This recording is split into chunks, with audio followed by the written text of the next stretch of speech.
Aujourd'hui, on va parler de rêve. Pas de rêve comme ça, parce que ça, c'est des désirs, des biens de consommation, des destinations. Non, on va parler de rêve, de cette activité de ton cerveau qui occupe un quart de ta vie. Car oui, tous tant que nous sommes, nous dormons environ 30% de notre vie, et comme on rêve de manière quasi continue tout au long de notre sommeil, nous passons presque 25% de notre vie à rêver. Ce petit bijou, qui nous permet de comprendre la réalité, d'imaginer des histoires et tant d'autres choses, fonctionne parfois plus pendant notre sommeil que lorsqu'on est éveillé. Tout ça pour dire au matin, je ne rêve jamais, je ne me souviens jamais de mes rêves. Si les songes sont si marginaux dans nos vies, c'est que l'on ne s'en préoccupe pas, ni socialement, ni individuellement. Dans notre monde civilisé, le rêve est un déchet irrationnel et inutile que produit la pensée lorsque le corps est endormi. Ici, on n'aura pas le temps de parler du pourquoi, du comment, du sommeil, du rêve lucide, etc., etc. En résumant au maximum, j'en parle pendant 1h30 dans ma conférence sur le sujet. Si ça t'intéresse, je te donne rendez-vous sur mon site internet et ma page Facebook. Tu peux aussi aller consulter la vidéo de Mysteria sur les pratiques ésotériques liées au rêve, que nous avons écrit ensemble. Mais je voudrais quand même qu'on revienne sur quelques bases. Qu'est-ce que c'est physiologiquement que rêver? Nous rêvons tout au long de l'endormissement. Mais les scénarios que nous y vivons, les réactions que nous y expérimentons sont différentes selon les phases du sommeil. Les rêves sont les plus intenses et les émotions les plus vives lors de phases de sommeil paradoxales. Elles s'appellent ainsi car le cerveau est autant voire plus actif qu'à l'éveil, mais fonctionne différemment et notre corps est inactif. Tout d'abord, le lobe préfrontal est désactivé, donc on n'a plus d'esprit critique. Les régions rationnelles et logiques du cerveau, orientées vers la réalité, sont inhibées. A l'inverse, les parties émotionnelles, instinctives et primitives sont particulièrement actives. C'est l'inverse de l'état d'éveil. Ensuite, lors du sommeil paradoxal, nous sommes tétraplégiques. Une partie de notre cerveau verrouille nos membres et nous prive de tout tonus musculaire. Seuls nos yeux et notre sexe sont encore actifs. Je ne rentre pas dans les détails, quand il s'agit de sexe, il y a toutes les réponses à vos questions sur Internet. Il faut bien comprendre ce que cela implique. Toutes les nuits, notre cerveau vit une expérience dans une réalité tangible, totale et surtout, il est absolument persuadé qu'elle est réelle.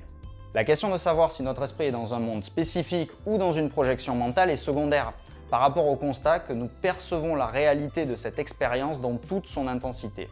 Émotionnellement, nous y sommes totalement impliqués. Par ailleurs, notre comportement en rêve n'est pas très différent de celui que nous avons dans la vie éveillée. Nous percevons l'environnement et y réagissons de manière instantanée, avec peu de prise de recul ou de réflexion. Les événements extérieurs induisent quasi mécaniquement une réponse en actes et en paroles, guidée par tout le contenu antérieur de notre conscience. Donc, nous sommes souvent, endormis ou non d'ailleurs, dans cet état de préconscience, de fonctionnement mécanique sur un mode réactif.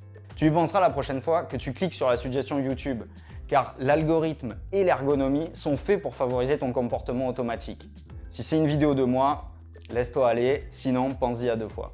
Alors, comment on reconquiert ce quart de notre vie? On en perd déjà beaucoup, à l'école, au boulot, en corvée. Pour commencer, il faut lui faire de la place. Les rêves sont dans notre mémoire, mais ils sont encodés selon un mécanisme qui est aujourd'hui très mal compris.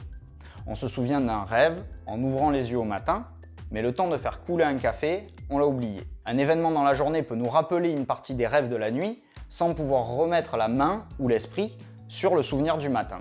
L'ethnopsychiatre Toby Nathan décrit les Occidentaux comme une population sinistrée, par rapport aux autres peuples.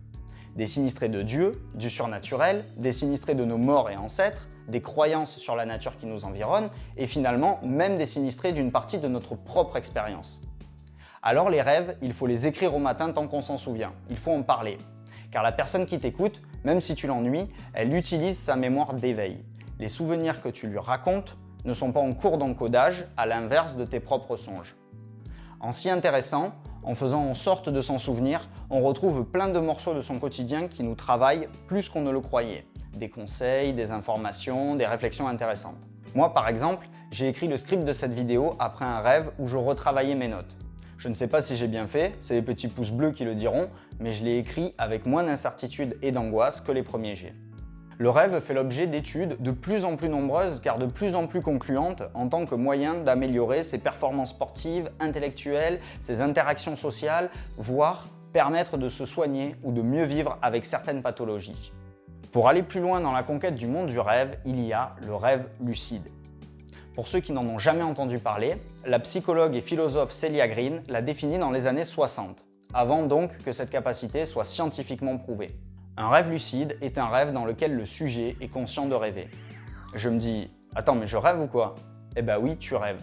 Si ce mélange d'excitation et d'incrédulité ne te réveille pas d'un seul coup, tu es déjà dans un rêve lucide de niveau 2. Je ne vais pas m'attarder sur les techniques, les possibles, etc. des rêves lucides, il y a plein d'informations plus ou moins fiables sur YouTube. Mais quand tu es conscient que tu rêves, comme c'est ton cerveau qui le produit, tu peux y faire beaucoup de choses. Avoir des super pouvoirs, faire apparaître des personnages ou des lieux, etc. Si la science s'est convaincue que le rêve lucide était possible seulement dans les années 70, on a quelques milliers d'années d'expérimentation du phénomène dans les religions animistes, les pratiques mystiques et ésotériques et dans d'autres mouvements religieux comme le Bön tibétain. Que ce soit sur les techniques de rêve lucide, l'état de la science et les pratiques religieuses qui y sont associées, je les développe beaucoup plus dans ma conférence, alors on s'appelle pour organiser ça près de chez toi si tu veux en savoir plus. On le sait tous, quand j'ai dit il y a un instant que lorsque tu deviens lucide en rêve, tu peux y faire à peu près ce qu'il te plaît, tu as pensé à ça, ça et ça. Alors on va prendre 2 minutes pour te dire ce qu'on peut aussi en faire. Il y a plein de religions qui s'occupent de la question du rêve lucide, comme vous pouvez le voir avec Tony de Mysteria, avec L'Art de rêver de Carlos Castaneda pour ce qui est des pratiques précolombiennes d'Amérique centrale. Comme dans Inception, les chamans, quand ils réalisent qu'ils rêvent, ils s'endorment à nouveau pour sortir du rêve mental et rentrer dans des mondes concrets sur d'autres plans de la réalité. Ils y affrontent des êtres étranges et découvrent de nouveaux niveaux à la matière. Leurs expériences sont vraiment intéressantes, mais c'est trop barré pour que je l'explique en 2 minutes. Mais je vais quand même prendre 2 minutes pour vous parler de ce que font les bouddhistes tibétains de tradition Bön avec leurs rêves. On va faire trop simple, mais ça nous évitera de commencer à définir le samsara, le bardo, maya, nirvana, karma et tout le jargon sanskrit du bouddhisme qui est très intéressant et mériterait sa vidéo.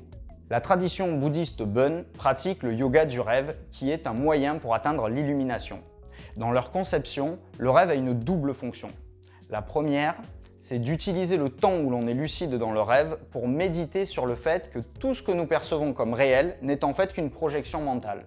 Progressivement, le yogi réalise qu'il n'y a pas de différence subjective entre le songe du sommeil et le songe de l'éveil. Ce que je perçois n'est jamais qu'un monde sensible, mouvant et inconstant, appréhendé par quelques perceptions limitées et imparfaites. Ensuite, lorsque l'on s'endort, nous tombons dans un gouffre obscur. Notre ego, nos pensées, notre personnalité disparaît pendant un temps, puis réapparaît dans une forme sensiblement différente dans un nouveau monde. Ce monde nous emporte dans son scénario, nous y produisons de nombreux actes guidés selon nos pulsions et nos conditionnements, puis il disparaît et nous nous réveillons. L'idée de base est, si je ne suis pas capable de réaliser cette nuit que je suis dans un environnement onirique, comment pourrais-je retrouver mon chemin dans le monde de la mort? Il s'emploie donc à devenir lucide en rêve. Puis, il médite sur l'illusion qui les entoure et la modifie jusqu'à la volatiliser.